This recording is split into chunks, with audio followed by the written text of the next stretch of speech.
In the near future, 8 gamers receive mysterious messages inviting them to participate in a new game called The Call Up, which promises a prize of $100,000. They go to the 25th floor of a fancy building in the city, and once everyone has arrived, a robot voice tells them to sign in on a tablet. Then they're asked to put all their clothes and personal objects in the lockers and to wear the provided motion capture suits. While they change, Adam is teased because he's too big for such tight suits. Carl reveals a nasty burnt scar, and Andre explains he used to be a soldier. When everyone is ready, they move into a room with a scanner. The voice tells them to step on the scanner and say their usernames. Then they can pick up their new equipment. It's an advanced gear suit with a VR helmet that attaches to their spines for full immersion, which Adam thought was only available for the elites. Everyone puts on their gear quickly except for Zahid, a Bosnian Muslim who chose the nickname terrorist, ironically, without knowing everyone would see it on the suit. He doesn't want to play like this and tries to leave, but the door is locked and nobody comes when he asks for help. The other gamers convince him it's not a big deal, so Zahid agrees to play. The voice announces the start of the training module, and everyone closes their helmets for the simulation to begin. The room transforms into an extremely realistic, post-apocalyptic world. Their suits are replaced with military uniforms, and their tattoos disappear. Although it feels real, their hands go right through the objects in the simulation. At that moment, the sergeant appears and starts treating them like new privates. They can't touch him either, and raising their helmets confirms he isn't in the room. He's just a very realistic NPC. The group follows the sergeant into another room where they get their weapons, which in real life are just props. The sergeant asks them to test their weapons on a bunch of bottles, and the players are impressed by the realistic recoil. After they practice for a while, the sergeant shoots 2 of them, which causes them to lose their vests. Since it's only a tutorial, they immediately get them back, as the sergeant explains getting hit just once means losing their protection and leaving them exposed. If they get hurt after losing the vest, they can use a special serum injection, but they only get 1 each. This building has been overrun by dangerous terrorists, so the group's first mission is to take them out and get to the ground floor alive. Those who succeed will get the cash prize in real life.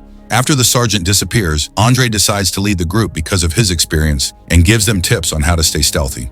They look around the different rooms until an enemy appears in the corridor and opens fire. Most of the group hides, but Andre moves fast and kills the guy.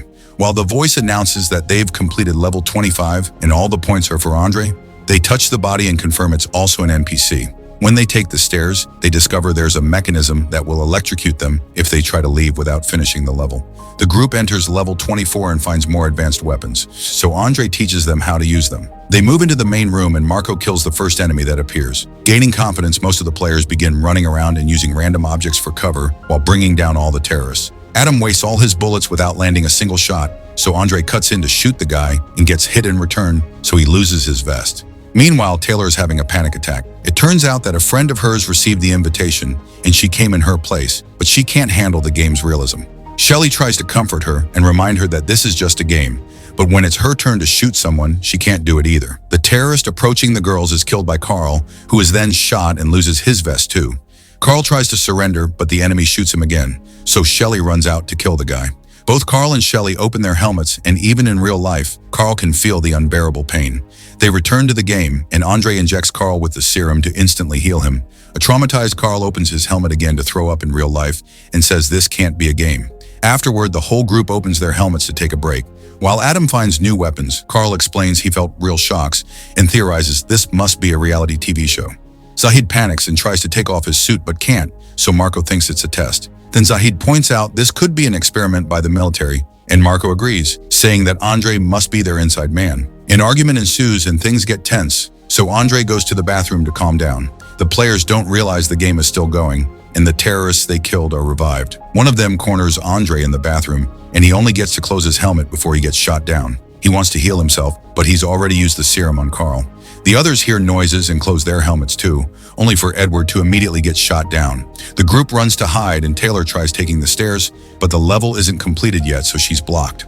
Soon the terrorists are opening fire and the team defends themselves the best they can.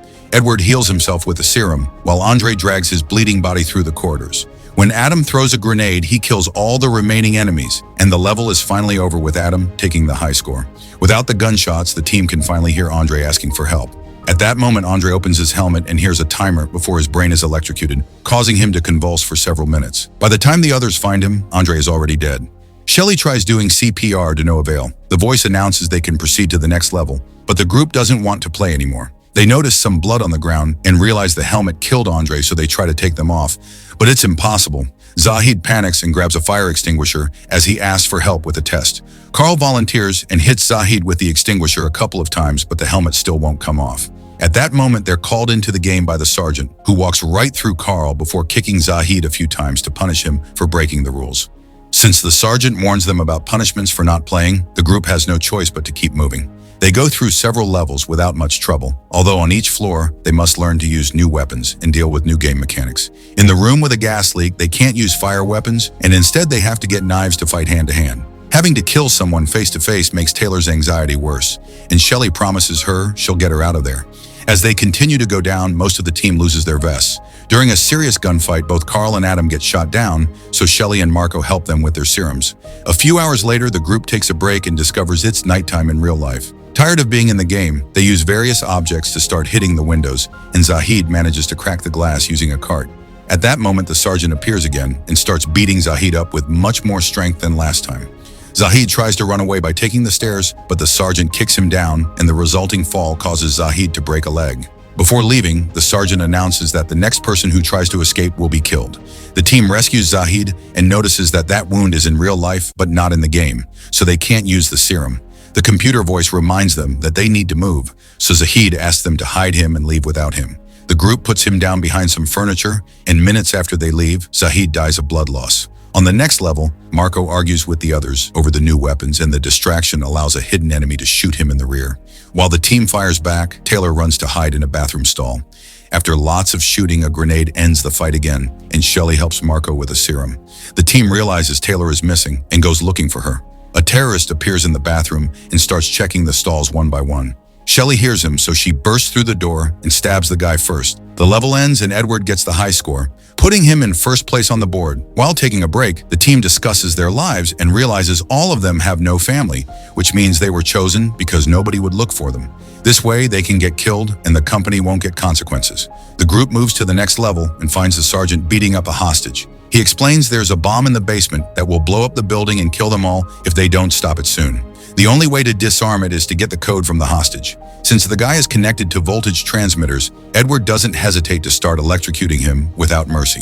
After begging for his life to no avail, the terrorist says a word and Adam writes it on the computer. However, this actually activates the bomb, and there are only 30 minutes to manually override it before it explodes. While the sergeant leaves, the hostage laughs at them and Taylor kills him. A furious Marco blames Adam for this and tries punching him, but gets his hand hurt on the helmet, so he opens it to punch his actual face. When Taylor tries to stop him, she gets hit as well. At that moment, the sergeant's yelling voice can be heard saying he's holding the elevator door open. The team rushes to get inside and the elevator starts going down, only to stop rather abruptly. The doors don't fully open, so Marco pulls to create enough space for everyone to come out. However, when Adam tries to leave, Marco blocks him as punishment, and they both end up stuck inside. The elevator takes them to the third floor and closes after they come out. The duo sees a crashed helicopter outside the Widow before they start advancing through the level. Marco forces Adam to go first, and Adam manages to kill a terrorist, but he also runs out of ammo. This doesn't stop Marco from pushing Adam ahead, keeping him as a shield. This allows Marco to run and hide while Adam is shot down, and in a few seconds he's dead. With only 15 minutes left, Marco has a breakdown, but he doesn't hesitate to move when the voice announces this level is finished. Meanwhile, on the fourth floor, the rest of the team finds some weapons and starts searching the area. Suddenly, a terrorist throws a smoke grenade, and Carl has to step back as he has a panic attack. Shelley rushes to check on him, and Carl explains he lost his girlfriend during the fire that gave him the scar. He blames himself for not saving her, and now smoke is a trigger for him. With a few words, Shelley calms him down and convinces him to keep moving. The team continues to go through the different levels and reaches floor 1 with almost no ammo. While the others keep fighting the terrorists, Taylor searches the area and finds some serum. Suddenly, Marco appears behind her and asks for the injection, but Taylor refuses, so Marco shoots her to death. When Carl comes looking for Taylor, Marco pretends he's being attacked and ignores him. Carl finds Taylor's body, and after freaking out, he sees she's written Marco's username with her blood. A furious Carl opens his helmet and attacks Marco in real life, landing a few kicks before trying to choke him. However, Marco pushes Carl against a wall and brings him down to hit him until they separate. Carl retaliates by hitting Marco with a fire extinguisher, but Marco kicks him off. When Marco gets ready to shoot Carl, the sergeant appears and starts beating him up. After a few punches, the sergeant grabs Marco by the neck and strangles him until he dies. After finding the bodies, the 3 remaining players start making their way down with only 7 minutes left. When they reach the basement, the voice says this is the final level. The trio grabs the new weapons and searches the floor, killing the terrorists they find along the way. Whenever there's an opening, they try to move toward the bomb, but the enemies just keep coming. Carl throws a grenade and finishes the fight, so now they can move faster. However, a surprise terrorist appears in a van and quickly shoots Carl down while Shelly and Edward run to hide. While Carl searches for his serum injection, Shelly hears there are only 2 minutes left and tries to run to the bomb, only to be shot down too. Carl gets shot again as he moves toward her and heals her instead. He tells her to win before dying by her side. Edward then uses a bazooka to kill the last enemy and runs to stop the bomb with just a second left. Afterward, the sergeant shows up to congratulate them on winning. Edward starts repeating the sergeant's speech, revealing he's been the company's inside guy all along. The simulation ends and a bunch of men in black come in to put Shelly to sleep before they start cleaning the building and getting rid of the bodies. The game server deletes all the information on the players and initiates the shutdown sequence. In the morning, Shelly wakes up in her normal clothes and finds Edward in a suit helping the crew take care of everything. He gives her the bag with the cash prize, and when she threatens to go to the police, he points out nobody will believe her. When a man tries to sedate her again, Shelly fights back and injects him instead. Then she steals his gun and shoots all the lights in the parking lot. Edward sends his men after her, but after all the experience Shelly got in the game, she easily kills them all. When Shelly comes out, Edward begs for his life, but she kills him too with no mercy. Then she leaves the building without taking the money. The end. Subscribe.